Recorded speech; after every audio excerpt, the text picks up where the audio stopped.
Welcome to the deep dive. Today we're taking on a really big one, Jakarta.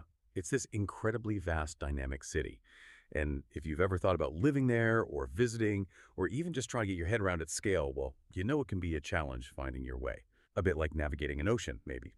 So our mission today is to cut through some of that complexity. We're going to extract the key insights from our main source, Jakarta Neighborhoods, a comprehensive guide.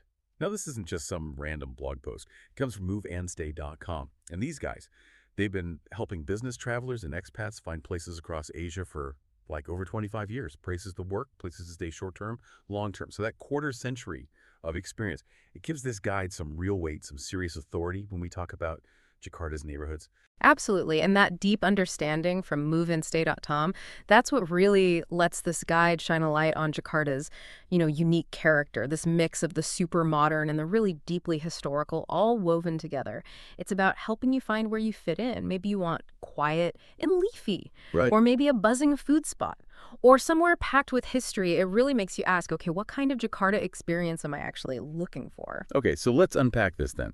The first thing I think that really strikes you from the guide is that Jakarta isn't just one thing. It's not monolithic at all. It's more like a vibrant mosaic, full of contrasts. Each neighborhood has its own distinct feel. You've got these really quiet, almost suburban feeling residential streets right near these incredibly busy, energetic commercial centers, all in the same city. That's exactly it. And the source gives us a really helpful way to think about it right from the start. This kind of geographical split in personality. You've got North Jakarta, think Pantai Indah Kapuk, that's really emerging as the place for modern living, great food, lots of energy, leisure. Then Central Jakarta, places like Menteng, Thamrin, that's the historical core, but also the big business hub. And then West Jakarta with anchors like Kota Tua and Glodok, that's where you really connect with the city's heritage. Perfect for history buffs, cultural explorers. So this regional breakdown gives us a pretty clear map for our deep dive today. Definitely. Okay, so let's start our exploration up north then. Let's dive into Pantai Indah Kapuk, or PIK as everyone calls it. Yeah. The guide calls it real contrast to the older parts of the city. And yeah, you totally see why. PIK isn't just modern, it feels well planned. It feels very deliberate. It's designed with upscale housing, lots of trendy cafes, and the vibe is noticeably more relaxed compared to, say, the city center. And what's really interesting about PIK is this focus on lifestyle. You actually find quite a bit of green space there, which is pretty rare in Jakarta overall. That kind of signals a shift in how they're thinking about urban planning. And it's absolutely cemented its reputation as a huge foodie haven. The variety is incredible with Indonesian food, international stuff, gourmet cafes, you name it. Sounds tempting. Oh, totally. But there are trade-offs, right? The guide points out that traffic can be a real pain, especially during peak times. And generally, things are more expensive there. Housing, eating out, entertainment. It feels like stepping into a different world. But because it's so new, it's still kind of developing its character compared to the older, more established neighborhoods. Right. And speaking of different worlds, just nearby on that northern coast, you've got Ankle Dreamland. The guide calls it a massive entertainment area, which is true, but what's interesting is its role really as this big collective escape for Jakartans. It's way more than just a beach. It's this huge complex full of attractions. It kind of speaks to the city's need for large-scale fun. Yeah, it's a collection of different parks. There's Dunia Fantasi Dufan, that's the big theme park, rides and all that. Then you have SeaWorld Ankle, the aquarium, they have shows, and Atlantis Water Adventure, the water park, which must be great in that heat. What's interesting is how easy it is to get to, but also how incredibly popular it is. So the guide wisely says, plan ahead, especially weekends, holidays, book tickets online, remember sunscreen, water, the usual stuff for a big day out. But yeah, connecting it back, Ankle isn't just a place to go. It feels like part of Jakarta's identity, this place for fun and relaxation away from the everyday bustle. Okay, let's shift gears and head inland into central Jakarta. This area really captures that mix of history and modern drive. We'll start with Menteng. Now, Menteng, that name is basically synonymous with prestige, right? Yeah. And history. You know it when you see it, these wide, really leafy streets, beautiful old colonial-era houses, and it feels surprisingly calm, almost tranquil. The guide mentions spots like Taman Suropati, like a little green oasis. It's this interesting mix, super central location, but still peaceful. Mm-hmm. It's definitely upscale residential, and it's right near the main business district, which makes it super convenient if you work centrally but want that quieter home base. It's also known for its food scene, but maybe a bit more refined. Especially Jalan Sabang, people go there for specific things like great spicy chicken soup or really good satay. It's this blend of history, convenience, and good food right in the middle of everything. But thinking about that tranquility you mentioned, does Menteng maybe risk feeling a little detached compared to the more chaotic energy you find elsewhere in Jakarta? That's a fair point. It's definitely a different kind of buzz in Menteng. Less about bustling street life, maybe more about quiet cafes, nice restaurants, those grand houses. It's a contrast, isn't it? It really shows Jakarta can offer such different vibes. And just transitioning naturally from Menteng, you hit Thamrin. Now, the source calls a vibrant and bustling commercial hub. And it really is. This is where you see those iconic landmarks, like the Selamat Datang Monument, the Welcome Monument. It's all business and energy. Yeah, Thamrin's got some of Jakarta's tallest, most impressive modern buildings. It really shows off the city's development and the shopping. Huge draw. You've got Plaza Indonesia, Grand Indonesia, these massive high-end malls. But what's really key, according to the guide, is how well-connected Thamrin is. You got the Bundaran HI metro stop and the BNI City train station for a direct link to the airport.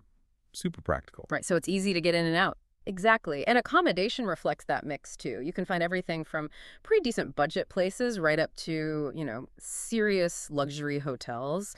Names like Jalan Jaksa, Jalan KH Wahid Hasim come up. Specific hotels, too, like Ibis, Aloft, Paragon, a whole range. This balance of business and leisure, it's not just convenient, it really feels like the essence of Jakarta as this major regional hub that's also a cosmopolitan city. Okay, next up, Setibudi. The guide calls this one a funny one, and I can kind of picture why. It's this amazing mix, like you'll literally see traditional Indonesian houses sitting right next door to shiny new office blocks. Yeah. It's that juxtaposition.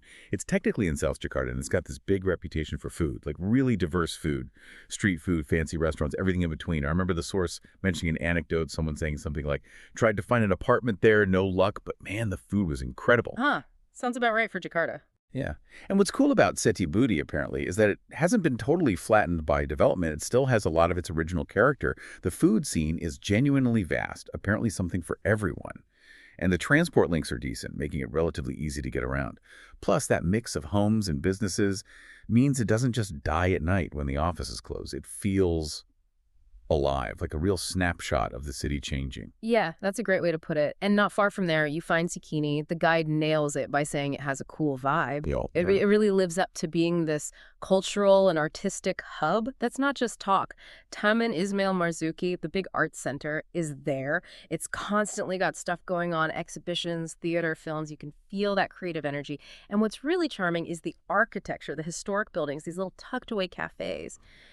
It does feel a bit like stepping back in time, but in a cool, artsy way. Oh, okay. And its central location makes it easy to get to other places in central Jakarta. Plus, predictably, loads of food options. So Cikini isn't just old, it's like long history woven right into the modern city's art scene. Right. Okay. Let's pivot now. Head over to West Jakarta. First stop, Kota Tua, Old Batavia. Stepping into Kota Tua, it really is like traveling back in time. The guide says it's a bit rough around the edges, but that's part of its charm, and I think that captures it perfectly. It's this amazing historic area, loads of well-preserved Dutch colonial buildings, all centered around Fatahillah Square. It's very atmospheric. Definitely a must-see for history lovers. Absolutely. You can spend a whole day there. You've got the Jakarta History Museum, the Wang Yang Museum, that's the traditional puppet museum, and the Fine Art and Ceramic Museum, too. Just a heads up from the source, though. Be prepared for the crowds and the heat. It gets intense. Yeah, Jakarta heat is no joke. Right.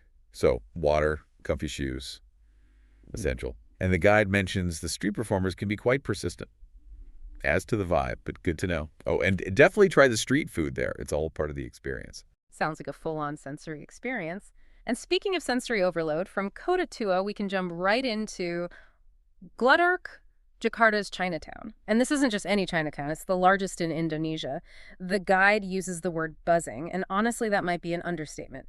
The streets are just teeming with activity, the markets are overflowing, the temples are incredible. It's just this explosion of sights, sounds, smells. You find everything there, like really old traditional Chinese medicine shops right next to places selling the latest gadgets. It's wild. Wow. The Glodok Chinatown Market is the place to start. Produce, clothes, electronics, that Chinese medicine, and yeah, you gotta haggle. It's expected. Right. Part of the fun. Totally.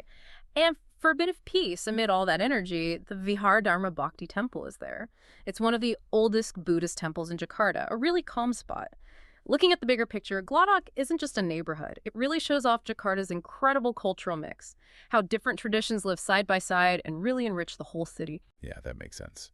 And sticking with that vibrant heritage theme, nearby you've got Pasar Baru.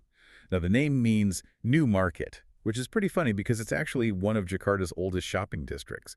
It definitely has that distinct old Jakarta vibe. Like Glodok, it's another one of those sensory-rich places, but maybe focused more on textiles, traditional fabrics, that sort of thing, also shoes, electronics, jewelry. It's a great spot for unique souvenirs and just soaking up that multicultural history. And another place to practice your bargaining, I bet. Oh, absolutely. The guide mentioned someone feeling initially overwhelmed by just the sheer number of shops and people, but then finding amazing batik fabrics and incredible street food made it totally worth it. It's that authentic, layered Jakarta experience. Okay, so to round out West Jakarta, let's look at Puri Indah. This is presented as a real contrast. Again, much more like PIK, perhaps. It's one of those modern planned communities, very popular with families, expats, upper-middle-class Indonesians. Known for being safe, well-maintained. Okay, so less historic chaos, more modern comfort. Pretty much. The big draw is Puri Indah Mall. Huge place for shopping, eating, entertainment. It reflects that focus on convenience. And beyond the mall, you've got modern infrastructure, lots of parks, recreational stuff for families, good schools nearby, including international ones. It is generally more expensive, the guide notes, but for many people, that trade-off for comfort, safety, and convenience is worth it. It represents that other side of Jakarta, the modern, planned, maybe slightly more predictable side. Right, gotcha. Okay, this feels like a good point to shift into some really practical stuff. The guide includes some common questions, FAQs, which are super helpful. Yeah. Let's run through those quickly. First up, best part of Jakarta for visitors. As we've kind of seen, it really depends what you're after, right? Exactly. Mhm. PIK for modern vibes and food. Menting for history and a calmer feel. Tamarin for the big shopping malls and skyscrapers. Yeah, it's about matching the area to your interests. Well- Next, is Jakarta safe for tourists? The general consensus is yes, it's pretty safe. But, standard big city advice applies. Be aware of your surroundings, especially in crowded spots like markets or on transport. Keep an eye on your belongings. Maybe do a little research on specific areas you plan to visit. Just common sense, really.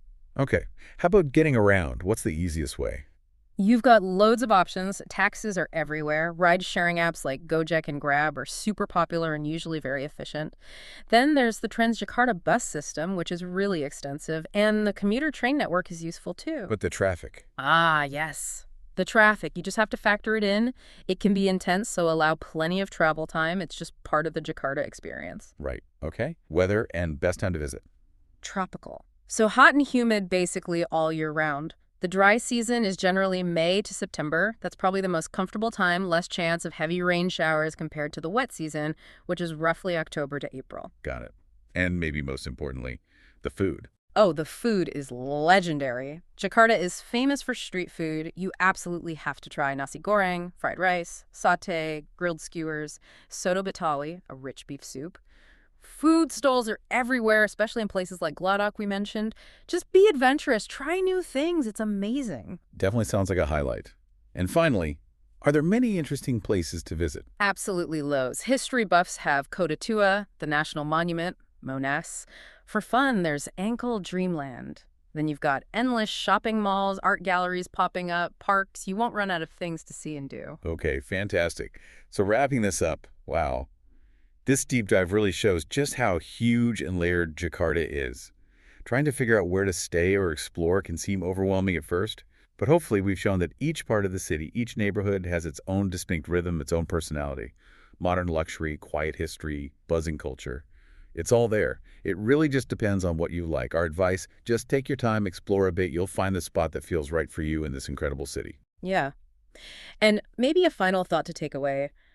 Given Jakarta's incredible blend of history, commerce, and culture, and how each neighborhood has such a specific character, what unexpected aspect of living or visiting a truly diverse megacity like this do you think this deep dive challenges you to explore further? Something maybe you hadn't considered before about how these massive cities work. Ooh, that's a great question to ponder. Something to chew on. And on that note, that brings us to the end of this deep dive. Thank you so much for joining us as we navigated the fascinating neighborhoods of Jakarta using those great insights from moveandstay.com. Hopefully this gives you a great starting point for your own explorations. Happy travels.